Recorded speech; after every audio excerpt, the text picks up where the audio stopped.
After a promising start for the Panthers early on, the Florida Panthers power play proved costly in this one as they are shut out for the third time this season. You're Locked On Panthers, your daily podcast on the Florida Panthers. Part of the Locked On Podcast Network, your team every day.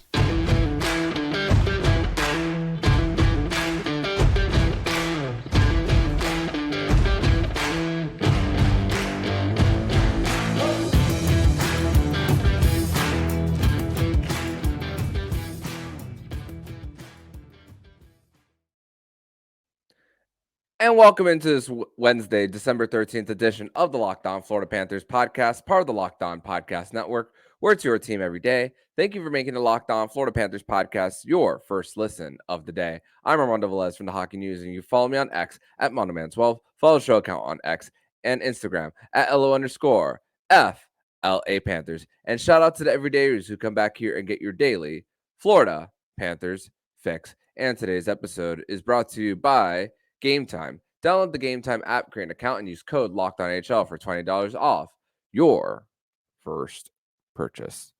So the Florida Panthers, they go into Seattle. We know what with the Panthers picking up that 5-2 win in Columbus. This was a big opportunity for the Florida Panthers to get at least closer to halfway to the possible 10 points on this road trip. And after a great first period where they only allowed 3 shots on goal to the Seattle Kraken, and after that, the Seattle Kraken tilt the ice in their favor. The Panthers were not allowing any zone time early on for the Seattle Kraken, and only one high danger shot allowed in the first period. But after that, the Seattle Kraken tilted the ice in their direction. But the Panthers, when they were on the power play, just the inability to connect and get through the shooting lane. So, and not a single shot on goal through with 3 power play chances. And after the Seattle Kraken went on that breakaway with Kailer Yamamoto scoring 1-0, that was the difference in this one. But it is a Wednesday, which means it is a Winans Wednesday edition of the Locked On Florida Panthers podcast, where Jacob Winans is back here to break down this 4-0 loss for the Florida Panthers against the Seattle Kraken as they're shut out for the third time this season. And Jacob, we were talking pre-recording and saying how this is up there as one of the worst losses of the season, and this is probably number 2 to the home game against the Winnipeg Jets back on Black Friday. But this one's deflating. Not gonna lie, this one's a hard to swallow. Agreed. I think for me, Winnipeg is that loss to the Jets was probably still the worst of the season, just given the complete lack of effort in that one. It was almost like they showed up and didn't try. But this one it's right up there, and in some ways, you could make the argument that it is worse because at least Winnipeg is a very good team. Winnipeg is a much more talented team. Winnipeg is a team that has one of the top goaltenders in the NHL and has playoff prospects. So losing to Seattle with a goalie who has, I believe, won one of his previous 12 starts, never had an NHL shutout, very, very new to the NHL as a whole, has spent most of his playing career in the AHL, and the team that comes in on an 8-game losing streak. This is a game that should have been in the bag from puck drop, and the Panthers really they looked lethargic. They looked just uninterested in even playing the game. To have 3 power plays back to back, 3 power plays in a row, and to not even register a shot on goal, there's very few things I can say about this performance that aren't crossing the line into a little bit disrespectful. But it was pathetic. The power play was absolutely pathetic. The effort level was in the toilet. It was, across the board, there's really nothing positive to say about this game, and they've now put themselves in a tough position because looking at the schedule ahead, Vancouver is a very good team. The Panthers did not look very good against them the first time they played this season. Edmonton, won again tonight. They are on fire. And the first game against Edmonton this year was a hotly contested game. It was very close, and this was when Edmonton was struggling. It was a close game then. It was a feisty game, a physical game, and Edmonton, they're without a doubt the hottest team in the NHL right now. Connor McDavid, Leon Draisaitl are on an absolute tear. And then after that, you've got Calgary, who on paper, yes, Panthers probably should be favored to beat Calgary, but it's Calgary. It's Matthew Tkachuk against Jonathan Huberdeau and Mackenzie Weegar. We know that's a game, no matter what the records are, no matter how each team is looking. That's a game that both teams are going to get up for. So that's not a game you can count 2 points in the bag. So it's the Panthers are in a tough spot now for the rest of this road trip, and it's unfortunate because this was 2 points that should have been there for the taking, and they completely let it slip away. Yeah, and you think about the chances that they had early on where Ekblad goes on a solo breakaway and just maybe has one or two more strides and he has an open net as well. Eetu Luostarinen had a great move on his edges that resulted in a 2-on-1 as well, as far as getting it to Gus Forsling as well. And the fact that once again the power play, the too much passing as well, the lack of shooting lanes that the Seattle Kraken allowed for the Florida Panthers. And also the worst part about that is the fact that on one of the power plays, even before the whistle blew, the Panthers had like a minute. It felt like a full 2 minutes of on when before the whistle blew on that delayed penalty where Reinhart got high sticked. But the and you thought maybe at the time that the Panthers would have some increased confidence going into that power play, but also what the Panthers didn't allow in the first period, where the two of the three shots were outside perimeter shots, and there was really only one on a bad turnover by Montour in the neutral zone in the first period. That was really only it that the Seattle Kraken really had early on.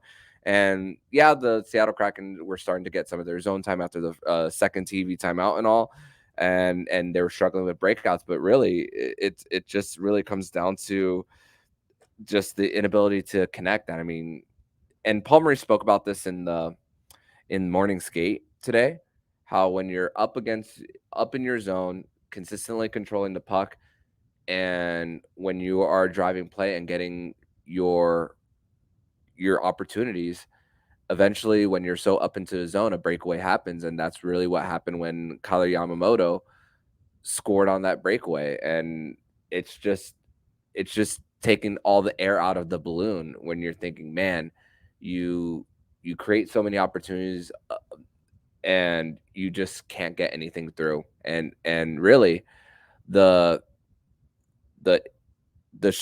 getting in front of the net, that mostly stopped after period one, and it really stopped after the Panthers went to the box for their one and only penalty, and it just took everything out of them. I agree. I think the Ryan Lomberg penalty, I feel like they really stopped crashing the net after that, and I don't quite understand why. Sure, that was a penalty, but that doesn't mean that anytime you crash the net, it's going to be a penalty. But I just think it was a total lack of effort in getting to the dirty areas across the board in this game. And I think we're at a point now. We'll get into the power play, I'm sure, later on. But outside of the power play, the Panthers, we wanted to see better defense this year, tighter defense, fewer odd man rushes. We wanted the Panthers to improve defensively from what we had, what they showed last year, and for the most part that has been the case. But they've now been shut out 3 times this season, and it's starting to look like the improved defense has come at the expense of offense, and we're getting to the point now where that's becoming a little bit of a concern. And the Panthers very clearly right now have a finishing problem. It's hard to continue saying it's bad luck. It might just be some of it may sound overreactionary, probably because when we're talking about expected goals and I lost 2.5 hours of expected sleep, but it's it's a finishing problem right now, and the luck hasn't been on their side. But at some point, you have to have someone other than Sam Reinhart finishing these chances. It's been Reinhart carrying the offense. His shooting percentage is through the roof right now. That's not sustainable across a full 82 game season. So when he cools off, I'm concerned, because I'm looking up and down the roster and I'm like, I don't see another guy outside of maybe Barkov who's finishing at an acceptable rate right now. No one else is really, maybe Verhaeghe as well, but outside of those two, it's really three guys that are finishing, and everyone else is just kind of they're getting chances, but they're not putting any across the goal line, and that's a big concern. Yeah, and we weren't expecting Kevin Stenlund to go on a big goal streak. I know he's going to get a career high and all, and that when Ulrich Larson's role was reduced as well, we needed to see a little bit of that contribution elsewhere with Brandon Montour and Aaron Ekblad, which they're still. Brandon Montour had an opportunity in this game, but it was a bit of a sharp angle shot when they did retrieve the puck in the Seattle zone as well. So it's just only three guys are really doing it on the Panthers end when it comes to getting on the score sheet. But we even saw Paul Maurice put Tkachuk on the third line and Evan Rodriguez on the second. That was probably some of the strangest combinations that we have seen so far this season. But you gotta try some kind of spark as far as that to get something going. But we're gonna continue that discussion about it if they do stick with that. But also talk about our concern level more about the power play, and we are gonna discuss that and more here on this Wednesday edition of the Locked On Florida Panthers podcast. Today's episode is brought to you by Game Time. You shouldn't have to worry when you're buying tickets to your next big event. Game Time is the fast and easiest way to buy tickets for all the sports, music, comedy, and theater events near you with killer last-minute deals, all on prices viewed from your seat with their best price guarantee. Game Time takes the guesswork out of buying tickets. See the view from your seat before you buy, so you know exactly what to expect when you arrive. All in prices to show your total up front, so you know when you're getting a great deal without the hidden fees. Buy tickets in 2 seconds with 2 taps. Game Time has deals on tickets right up to the start of the event, even an hour after it starts. It's the place to find last-minute seats. With zone deals, you pick the section and Game Time picks the seats for an average of 18% savings. Download the Game Time app, create an account, and use code LOCKEDONNHL for $20 off your first purchase. Terms apply. Again, create an account and redeem code LOCKEDON NHL for $20 off. Download Game Time today. Last-minute tickets, lowest price, guaranteed. Locked On has launched the first ever national sports 24/7 streaming channel on YouTube. Locked On Sports Today is here for you 24/7, covering the top sports stories of the day with local experts of Locked On, plus national shows covering every league. Go to Locked On Sports Today on YouTube and subscribe to the first ever national sports 24/7 streaming channel. Back on this Wednesday, December 13th edition of the Locked On Florida Panthers podcast. Thank you once again for making the Locked On Florida Panthers podcast your first listen of the day here on a Winans Wednesday edition of the show. And Jacob, this is probably one of the easiest as far as answering this question of when we thought this game was won or lost. Today, we are talking about a loss for the Florida Panthers as they fall to Seattle Kraken by a final score of 4-0 on the road at Climate Pledge Arena. And here's one thing.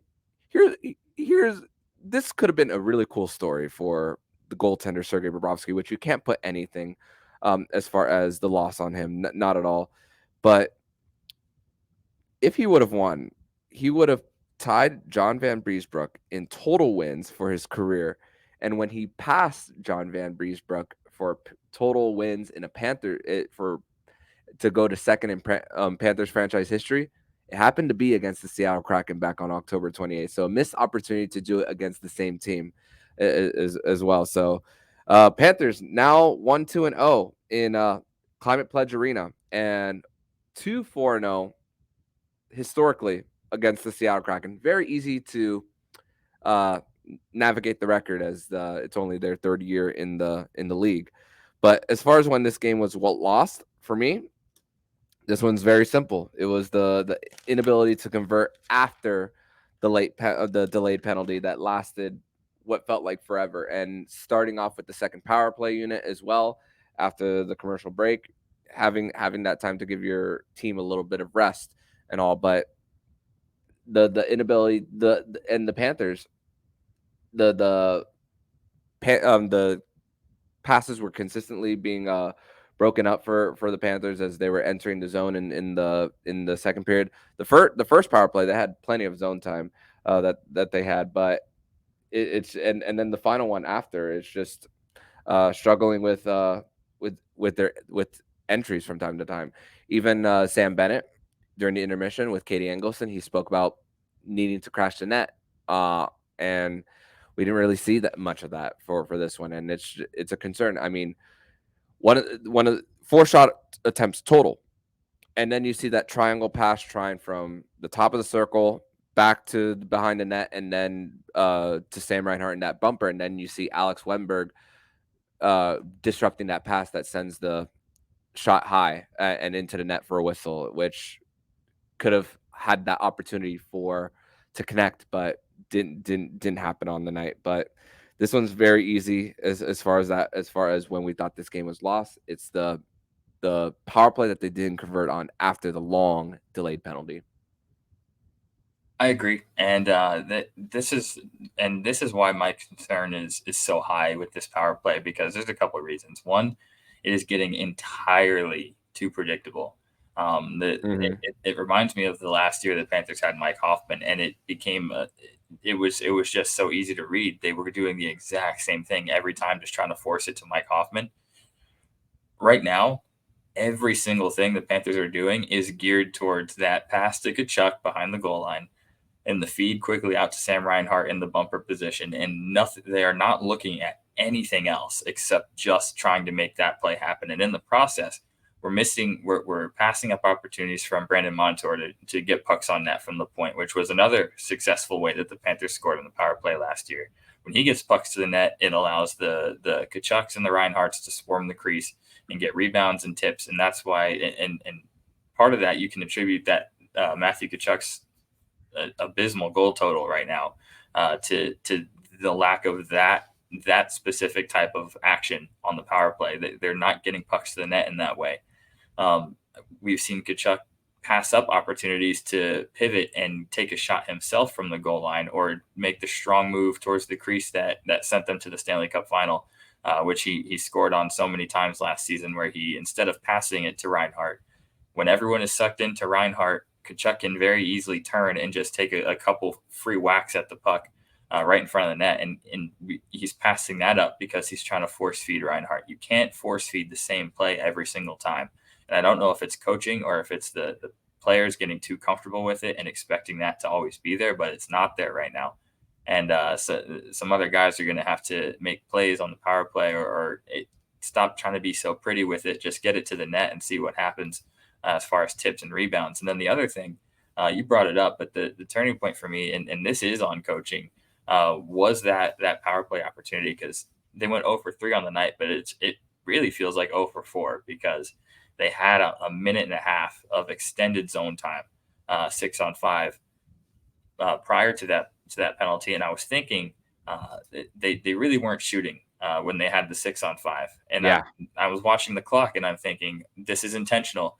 They're not shooting so that they can get that TV timeout after the 13-minute mark. They want to hold possession, so this will go to a TV timeout, and you can come back with your top unit after they get that rest for a couple of minutes. That's what I was thinking, and they didn't.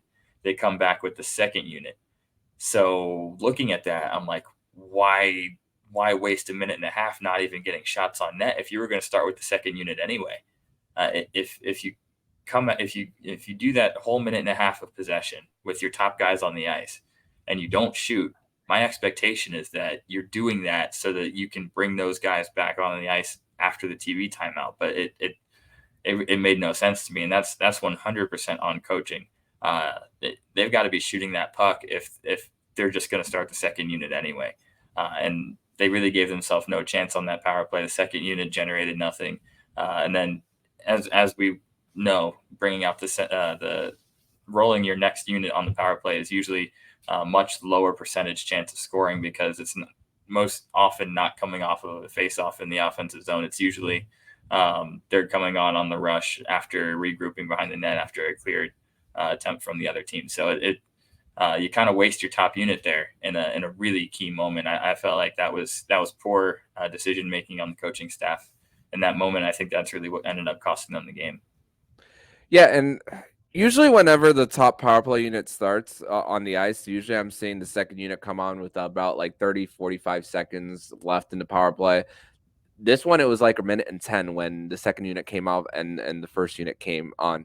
So they were trying to get that extra rest. But I do agree that maybe getting that TV timeout, creating that extra advantage can create a little bit of a more of a jump if you're starting off with your first. And I get it. They were out on the ice for a pretty long time before that TV timeout as well. I don't want to spend too much time on this question because I think I know the answer to this. But as far as the line changes about creating a spark, Tkachuk goes to line 3, Erod on line number 2.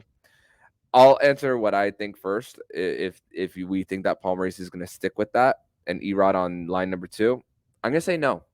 I do think the chemistry that is there with Bennett and Tkachuk there, and I do long term I do want Verhaeghe on that second line, Erod back on the first because it's not really about Verhaeghe not being with Barkov. It's about what the rest of the lineup, the bottom 6 of taking Nick Cousins out to create more depth for that bottom 6 as well. And I know you had a lot to say about Nick Cousins on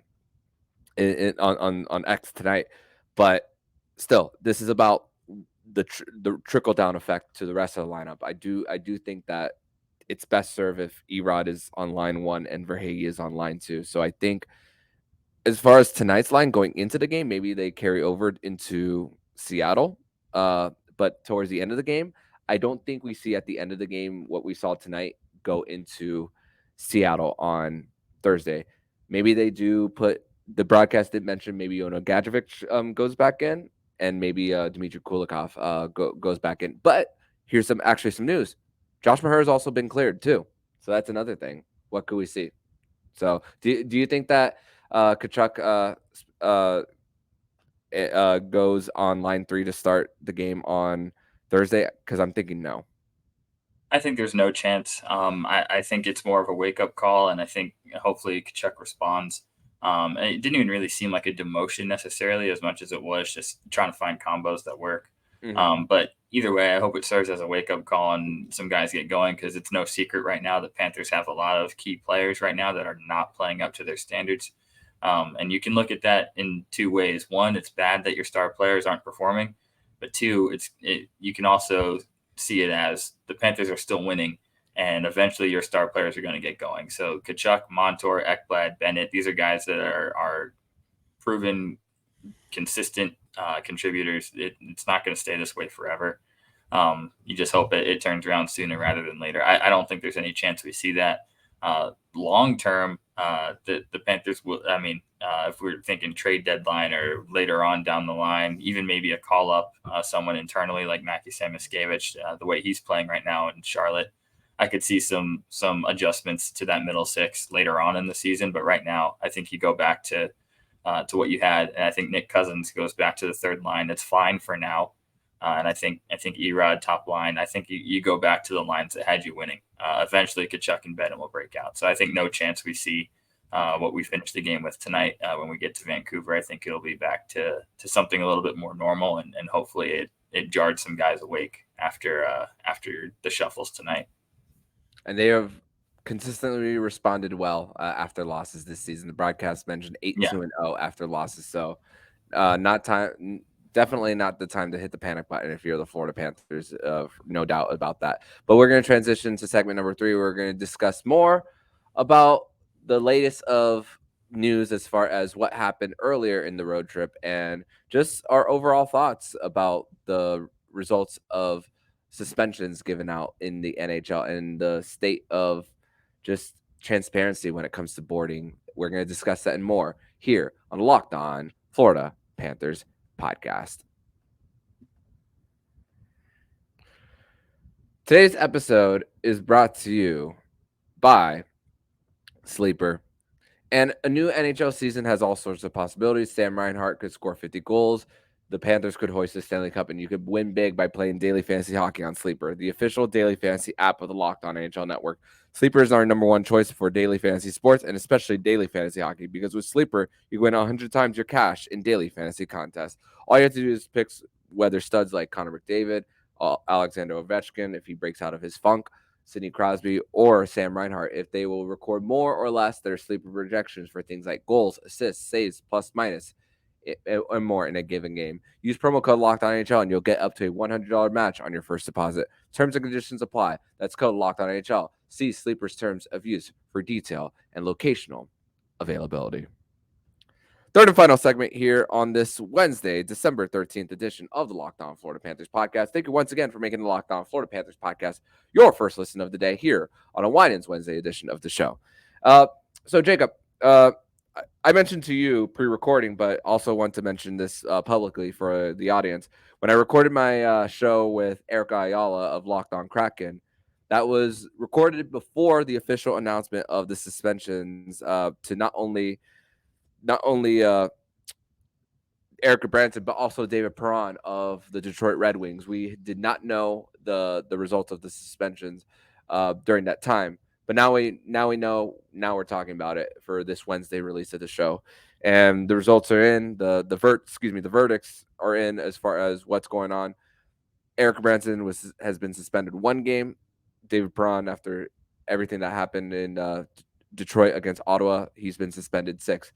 And once again, it goes back to the whole transparency question about what is and what isn't.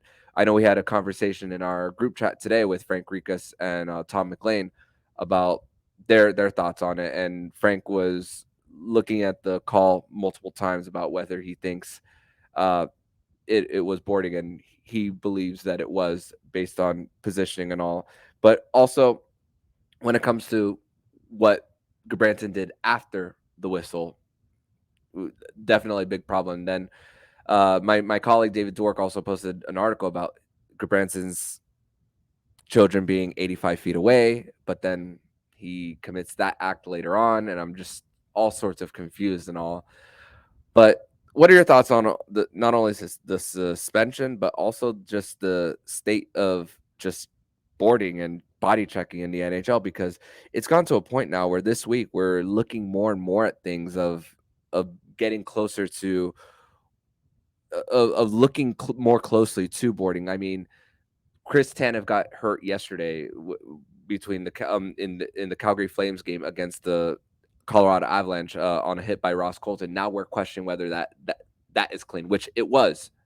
No malintent from Ross Colton. But what are you thinking just about the suspension and then just the state of transparency and when it comes to boarding? Yeah, I think transparency has been the biggest problem with NHL officiating and Department of Player Safety for a while now.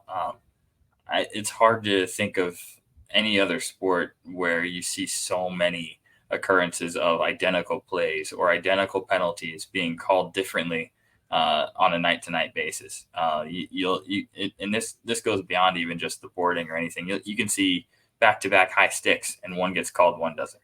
You could see headshots and boarding, and one gets suspended 2 games or 4 games, and another one gets a fine of $5,000. I mean, the consistency is a big problem. The suspensions, it's really just a crapshoot at this point. What gets suspended and for how long? A good example is the Detroit-Ottawa game. I thought, even though it didn't look like there was anything malicious or intentional about what happened to Dylan Larkin, it was a cross-check to the side of the head. Mm-hmm. Doesn't even warrant a hearing or a fine, but the retaliation of a teammate who sees his captain laying unconscious on the ice gets 6 games. Now, that's not justifying what Perron did. Definitely a suspension-worthy play there, cross-checking a defenseless player in the face. But looking at the context of it, there's a guy unconscious in front of you on the ice, and the suspended player is the one defending said unconscious player. It's just not a good look for the NHL when you think about it. Because if I'm looking at that replay, I'm thinking whoever knocked this man unconscious on the ice is probably the one getting suspended, and it's not. It's not a great look for the game. And then when it comes to Nick Cousins, I thought the hit was reckless. I thought the hit was dangerous. I thought the hit was a hockey play. I think it was an attempt at a hockey play that went horribly wrong. Could have resulted in much worse. And I think he should have been punished for it. And the punishment that I think he should have gotten was the 2-minute boarding minor that he got. And then if the NHL deemed afterwards that there was a fine, I would not have been opposed to him being fined because you have to punish reckless behavior.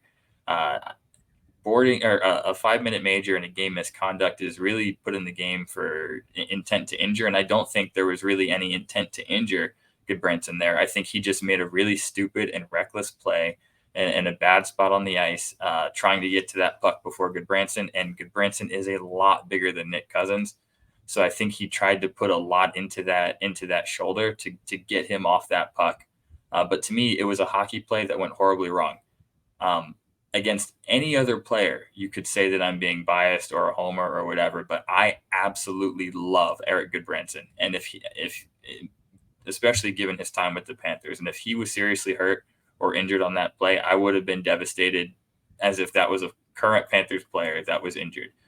So this is not any kind of bias at all, saying that Nick Cousins should have not been punished or that it wasn't anything dirty. I really do think it was a mistake and it was a reckless play, and the correct punishment was given to him. But what can't happen is what Erik Gudbranson did afterwards, because that is not a hockey play. There's no place in the game for it. And I feel like a 1-game suspension is a little bit, it's a little bit ridiculous in my opinion. I think when you literally attack a guy, you tackle him, you throw him to the ice, and you just ground and pound punch him in the side of the head. That has nothing to do with hockey. That's the textbook definition of intent to injure. He's trying to punish a guy vigilante style for an earlier hit in the game. I think it should have warranted a longer suspension, and it's obvious that the suspension was shorter because of what happened earlier. There's definitely in that hearing like some understanding of, I know why you were upset. I know why you did what you did. You have to be punished for it still, but we're not going to make it 5 games or 10 games or whatever.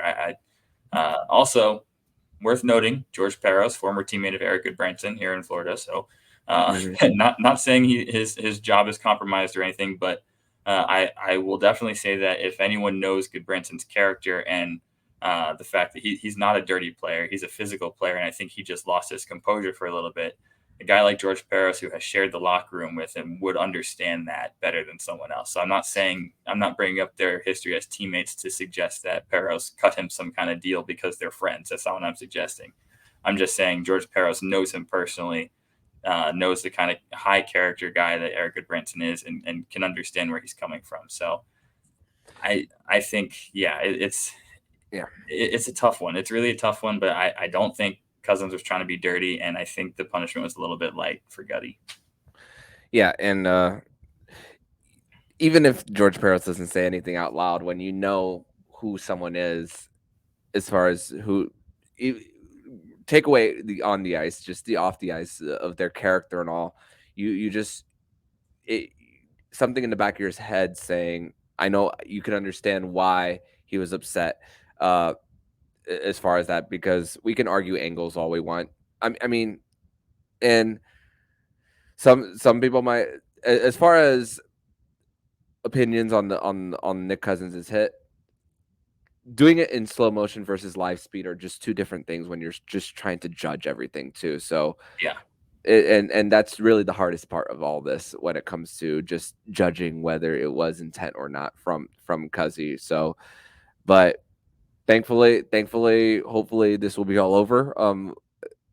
And hopefully it is if they are to meet again and if they are on the ice. But hopefully a lot of time away with, once again, like I said, the third to last game of the season won't be until they won't meet until the third to last game of the season. So it'll give hopefully some time for cooler heads to prevail after everything and all. But But Jacob, I want to thank you so much for joining me on this Wednesday edition of the Locked On Florida Panthers podcast. The Panthers unfortunately dropped this one to the Seattle Kraken by a final score of 4-0, but the road trip only gets harder from here. But knowing this team, we know that they're not just gonna let other teams just run over them and expect a response on Thursday. So let everybody know where they can follow you online. Yep, you can follow me on X at Jacob Winans 8. Shout out to any Panther fans who stayed up late to watch this one. I will be doing it again on Thursday with many of you against my better judgment. So let's hope it goes better against Vancouver. And thank you, Jacob. Shout out to you for staying up with me tonight. So thank you from the bottom of my heart, my friend. Thank you so much. And I will see you next week. No problem, man. See ya. And if you like what you're hearing, please subscribe to the podcast to be notified every single time the Locked On Florida Panthers podcast jumps into your podcast feed. Don't forget to also subscribe to the other shows on the Locked On NHL network, including Locked On NHL, Locked On Fantasy Hockey, Flip Livingstone, and Steel Roden, and Locked On NHL Prospects. Thank you once again for making the Locked On Florida Panthers podcast your first listen of the day. So I'm Armando Velez with Jacob Winans, and you've been listening to the Locked On Florida Panthers podcast, part of the Locked On Podcast Network, where it's your team every day.